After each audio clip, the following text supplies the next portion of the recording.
नमस्कार मित्रांनो, डेलीच्या रुटीन प्रमाणे मी निघालो होतो कॉलेजच्या ग्राउंडवरती फिटनेससाठी. मग मस्तपैकी बुटाचे लेस बीस बांधून घेतले आणि निघालो. तर पुढं आलो तर लगेच तितक्यात मला मम्मीने लगेच आवाज दिला, भाऊ चाल कोरड्या दाबायला.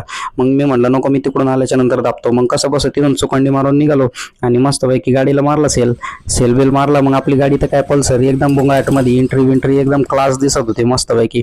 मग पुढं आलो, एक काका येतो, त्यांना विचारणार होतं काका कुठं चालले, पण म्हणलं कुठे घेता फटके कायचे उद्योग करून. आणि तितक्यात मग लगेच कसं बसं कॉलेजच्या ग्राउंडवरती पोहोचलो. आणि ग्राउंडवरती तर काय खूप शुकशुकाट दिसत होता. आणि डेलीची जी मंडळी होती फुटबॉल खेळणारी ती तर नव्हती तिथं. म्हणलं का बरं नाही, त्याचं पण पाहिलं तिथं झाडाची फांदी पडलेली होती, त्याच्यामुळे ते काय तिथं नव्हते. आणि नंतर थोडं पुढं आलं आणि तिथं दोन मित्र होते, ते राऊंड मारत होते. मग मला पण राऊंड मारायचे होते, पण काय मना होतच नव्हतं. पण कसं बसं मग मस्तपैकी मनाला तयार केलं आणि मस्तपैकी मग 5 राऊंड मारले. आणि राऊंड मारता मारता मग काय बॉडी चांगल्या प्रकारे एकदम फ्री होऊन गेली. मग खूपच छान वाटायला लागलं. मग मस्त पुढं आलं ना, आपल्या डेलीच्या रुटीन प्रमाणे आपले आपले जे राऊंड आहे ते आपलं चालू झालं.